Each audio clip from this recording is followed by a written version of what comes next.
네, 경희 피레타니원의 강재춘 원장입니다. 저번 시간에 생리통의 어떤 정의, 또 발생 기전, 또 치료 원칙, 또 치료 방법에 대해서 설명을 드렸습니다. 오늘은 우리가 생리통이 있을 때 또 예방을 하기 위한 주의 사항들을 제가 6가지로 좀 정리를 해봤습니다. 자, 저번 시간에 강조했던 부분을 좀 기억을 해주시면서 설명을 들으면 굉장히 이해가 쉬울 겁니다. 자, 생리통은 왜 발생한다? 심부 온도가 내려가서 피부 온도는 올라가서 모공이 닫혀서 열 에너지가 생리 기간에는 자궁으로 열이 확 쏠려서 자, 그쪽 주변에 자궁 내막에 피부 온도가 확 올라가는 거죠. 그때 표면 장력이 약해져서 압력과 밀도가 낮은 공간으로 밀어내는 힘, 응력이 강해져서 통증이 생겼다라고 그랬죠. 그래서 반드시 우리가 생리통을 예방하려면 이 심부 온도를 낮출 수 있는 행위를 하면 안 되겠고, 반드시 심부 온도를 올려줄 수 있는 환경과 여건을 만들어야 되는 거죠. 그게 바로 예방을 하는 방법이 되겠죠. 그래서 하루 3끼 식사를 반드시 하셔야 됩니다. 식사를 안 하는 분들이 너무나 많아요. 다이어트 한다고 금식을 하는 사람도 있고, 또 여러 가지 사정에 의해서 아침을 안 드시는 분들도 있습니다. 하지만 저는 아침, 점심, 저녁을 꼭 3끼를 좀 해달라는 이야기죠. 왜? 식사를 하지 않으면 에너지원이 공급이 되지 않습니다. 자, 대표적인 에너지원 탄수화물에서 포도당이 나오는데, 이 포도당이 세포 내로 들어가서 크렙스 회로라든지 전자 전달계를 통해서 미토콘드리아에서의 ATP의 합성을 원활하게 해주게 됩니다. 자, ATP가 합성이 잘 돼줘야 열 에너지가 많이 발생하고, 그때 뇌를 포함한 오장육부의 온도, 심부 온도가 올라가게 된다라는 이야기죠. 심부 온도가 올라갈 때만이 모공은 열리게 됩니다. 심장에서 가까운 쪽부터 먼 쪽으로 열리게 되는데, 자, 그리고 모공이 열리는 순간 열 에너지가 전신으로 골고루 분산되는 순간 머리나 자궁으로의 열 쏠림 현상이 없어집니다. 자, 자궁으로의 열 쏠림 현상이 없어질 때 생리통은 사라질 수 있다라는 이야기죠. 자, 예방이 될 수도 있다라는 이야기입니다. 자, 그 다음에 두 번째로는 기름진 음식, 찬 음식을 먹지 말라라는 이야기입니다. 자, 기름진 음식은 우리가 너무나 많죠. 하지만 제가 왜 기름진 음식을 못 먹게 하느냐라고 하면 기름에는 불포화 지방산과 포화 지방산이 있습니다.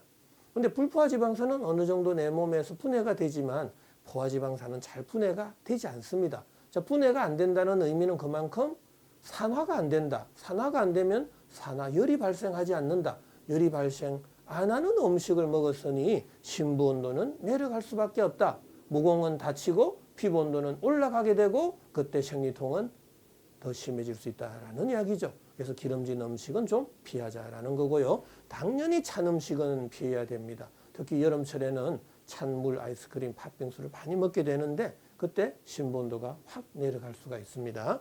자, 그 다음에 세 번째로는 옷을 충분히 입자라는 이야기입니다. 요즘 같이 더운 여름철에는 막 배꼽을 내놓고 다니는 여성분들도 너무나 많습니다.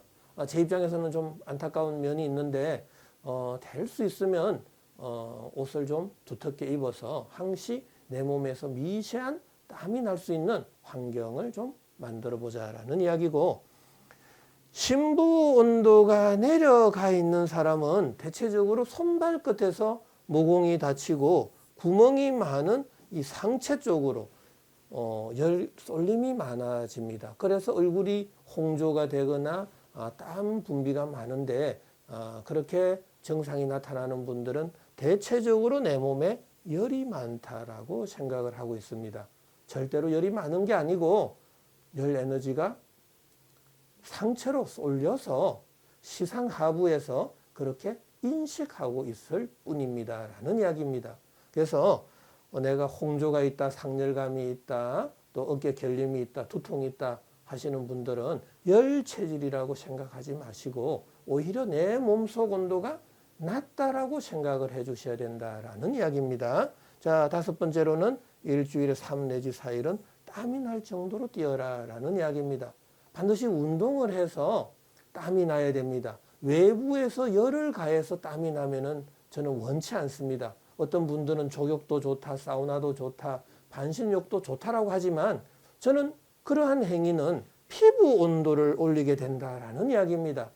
자궁 내막의 피부 온도가 올라가는 것은 아니겠지만 내 피부의 온도가 올라간다는 소리는 간접적으로라도 자궁 내막의 피부 온도가 올라갈 수 있다라는 이야기입니다.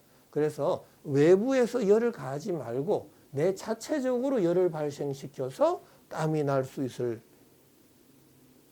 있는 방향으로 내 몸을 만들어 달라라는 이야기입니다.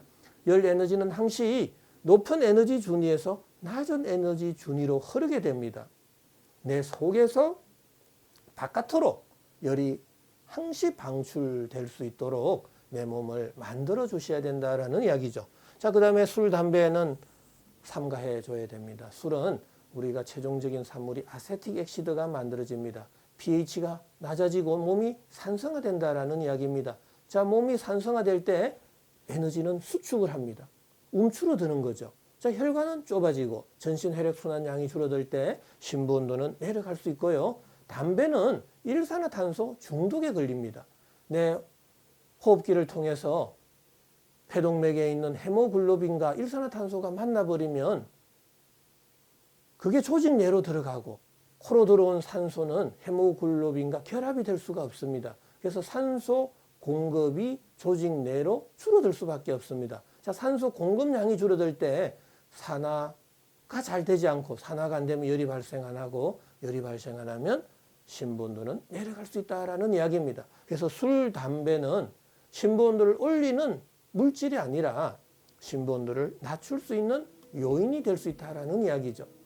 자, 생리통을 예방할 수 있는 6가지 주의사항에 대해서 한번 정리를 해봤습니다.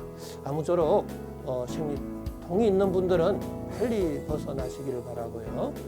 하루하루 좀 가뿐한 생활이 될 수 있도록 제가 조금이나마 도움이 되셨으면 합니다. 자, 즐거운 하루 되십시오.